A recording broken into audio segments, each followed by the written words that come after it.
बिस्मिल्लाहिर्रहमानिर्रहीम। अस्सलाम वालेकुम। आप देख रहे हैं यूट्यूब चैनल। मेरा नाम हसन निसार है।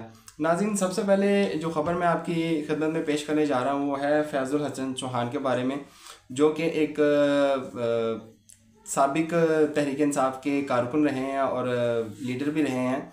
लेकिन अब जो है वो जब ये 9 मई हुआ उसके बाद ये तहरीक इंसाफ को धोखा देने के बाद ये दूसरी पार्टी में जाके बैठ गए और अपना बुग़्ज़ जो था वो तहरीक इंसाफ के बारे में और इमरान खान साहब के बारे में खुलकर जो है ना वो बयान करने लगे। उन्होंने एक दावा किया था कि अगर सुहेल अफरीदी जो है वो वज़ीर आला मुंतखब हो गए तो पूरी कौम से माफ़ी मांगूंगा।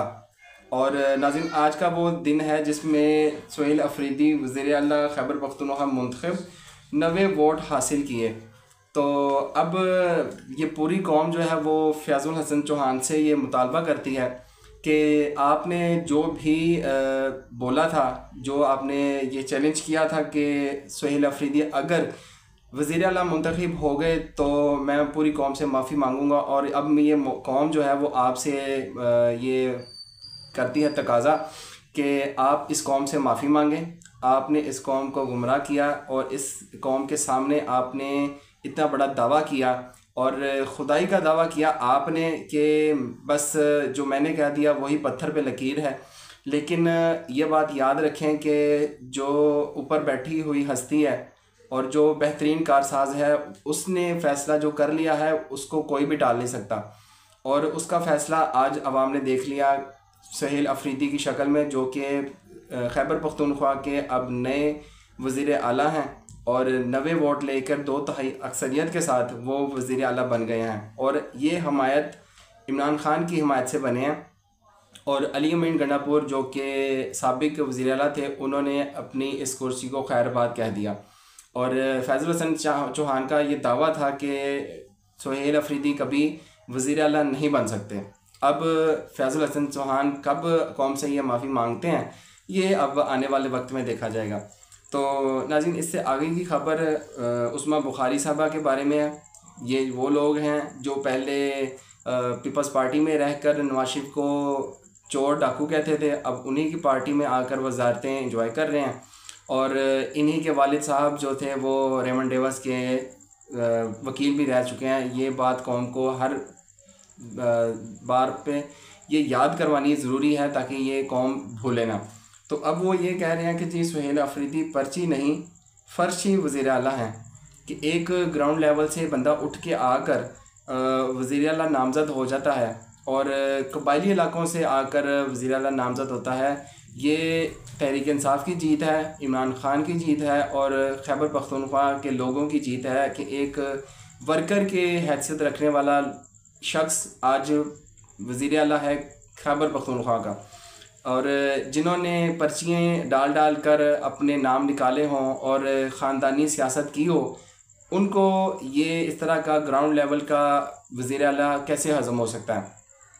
अब सुहेल अफरीदी कैसे इस सूबे को चलाते हैं और कौन कौन से उनको जो मुश्किलात दरपेश होंगी उनको कैसे फेस करते हैं, ये आने वाले वक्त में इन सब को पता चल जाएगा। अच्छा नाज़रीन, तहरीक इंसाफ के ऊपर जैसे 26 नवंबर को और 9 मई के बाद जो भी इनके ऊपर हमले हुए उसकी एक दोबारा हमें अक्स देखने को मिला तहरीक लब्बैक के सूरत में। और उनके ऊपर मरीद के में जिस तरह का क्रैकडाउन हुआ है वो आपके सामने है। नाज़रीन, एक मेरे पास ये तस्वीर है, इसमें बहुत से पुलिस अहलकार और बहुत से रेंजर्स के अफराद आप देख रहे हैं। इतनी बड़ी तादाद में मुरीद के में फोर्सेस भेजने का मकसद क्या था? क्या वहाँ पे साथ में जो पड़ोसी मुल्क हैं क्या उनकी आर्मी यहाँ पे घुस गई थी? ये नहत्ते लोग थे जिनके ऊपर इस तरह का बेईमाना तशद्दुद किया गया और उनको शहीद किया गया है। तकरीबन 300 से ज़ायद जो हैं वो लोग बताए जा रहे हैं कि जो वो शहीद हो चुके हैं और तकरीबन 2000 लोगों के पास जो है ना वो लोग ज़ख्मी हैं और कुछ उनमें से जो शदीद ज़ख्मी हैं। और अब कुछ लोगों का ये दावा है कि लोगों की लाशों को भी यहाँ से गायब किया गया है। और कुछ लोगों की ऐसी लाशें थी जो पास के मुरीद के जो पास के कब्रिस्तान थे, उन कब्रिस्तानों में भी उनकी लाशें वैसे ही छोड़ दी गई। और कुछ लोगों के स्ट्रेट फायर किया गया और बिल्कुल ब्रूटल उनके जो है ना वो कत्ल किए गए हैं, उनको तशद्दुद किया गया है। और स्ट्रेट फायर और जो ब्रिज थे वहाँ पे उनके ऊपर खड़े होकर भी जो है ना वो अवाम के ऊपर जो है ना वहाँ से फायर किया गया है।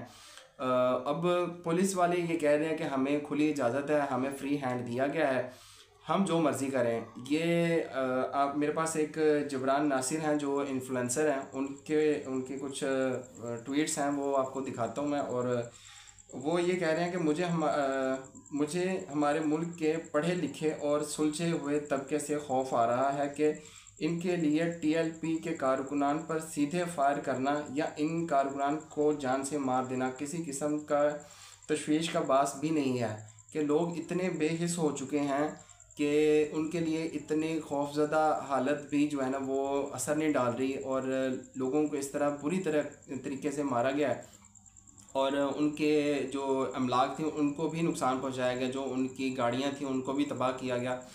टीएलपी के जो रहनुमा हैं साद रिजवी साहब, उनके ट्रक को भी जला दिया गया, उनकी जो फ़र्स्ट एड वाला जो ट्रक था उनको भी जला दिया गया, जिसमें उनकी खुराक वगैरह थी उसको जला दिया गया। लोगों को बुरी तरीके से, जो लोग ट्रक के अंदर रह गए थे उनको ट्रक के साथ ही जला दिया गया।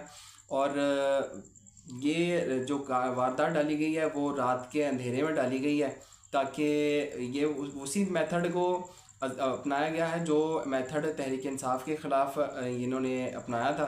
सेम उसी मेथड के साथ ये टीएलपी के ऊपर इन्होंने धावा बोला है और रात के अंधेरे में इनके ऊपर ये तशद्दुद किया गया और लाइटें बंद करके इनके ऊपर गोलियां चलाई गई हैं और बुरी तरीके से इनको ज़ख्मी किया गया है। अब सुना यह है कि ये टीएलपी ने अपना जो धरना था या उसका जो एहतजाज था उसको मौखर करते हुए साद हुसैन रिजवी को जो है ना वो गिरफ़्तार किया हुआ है। उनके छोटे भाई जो है ना अभी फ़रार हैं या छुप गए हुए हैं कहीं पे, तो आने वाले वक्त में ये पता चल जाएगा कि वो कहाँ हैं और किस हालत में हैं। नाज़रीन, एक आखिरी ख़बर आज की वो ये है कि इस्राएली पार्लियामेंट में सदर डोनाल्ड ट्रंप जो थे वो ख़िताब कर रहे थे और इसराइल से लाइव टेलीकास्ट पाकिस्तानी मीडिया के ऊपर चलाई जा रही थी और दिखाया जा रहा था इसराइली मीडिया को और इसराइल की पार्लियामेंट को। नाज़रीन, यहाँ पे बात जो है वो ये है कि इस इसराइली मीडिया को या इसराइली जो वज़ीर-ए-आज़म था नेतन्याहू, उसको पार्लियामेंट में ख़िताब के दौरान दिखाया जा सकता है पाकिस्तानी मीडिया के ऊपर, लेकिन यहाँ पे 3 करोड़ वोट लेने वाले लीडर को, एक मकबूल जमात के लीडर को, उसका नाम जो है पाकिस्तानी मीडिया के ऊपर नहीं चलाया जा सकता, उसकी तस्वीर को मीडिया के ऊपर नहीं चलाया जा सकता, उसके बारे में कोई ख़बर जो है वो पाकिस्तानी मीडिया के ऊपर नहीं चलाई जा सकती। लेकिन इतने लोगों के कातिल को, फ़लस्तीनी अवाम के कातिल को पाकिस्तानी मीडिया के ऊपर इजाज़त होती है दिखाने की, उनको लाइव दिखाने की। और उनके पार्लियामेंट में जो सेशन हो रहा था जहाँ से डोनाल्ड ट्रंप जो थे वो ख़िताब कर रहे थे, वो पाकिस्तानी मीडिया के ऊपर चलाया जा सकता है, लेकिन इतने मकबूल शख्स को हमारे मीडिया के ऊपर इजाज़त नहीं है दिखाने की। अगर उसकी तस्वीर आ भी जाती है तो उसको ब्लर कर दिया जाता है और उसके बारे में कोई भी ख़बर यहाँ पे नहीं दिया जाता। तो इससे ज़ाहिर ये होता है कि हम अंदर से इसराइल को तस्लीम कर चुके हैं, लेकिन सिर्फ इसका जो ऐलान है उसको करने से डर रहे हैं कि उसका रिएक्शन क्या होगा।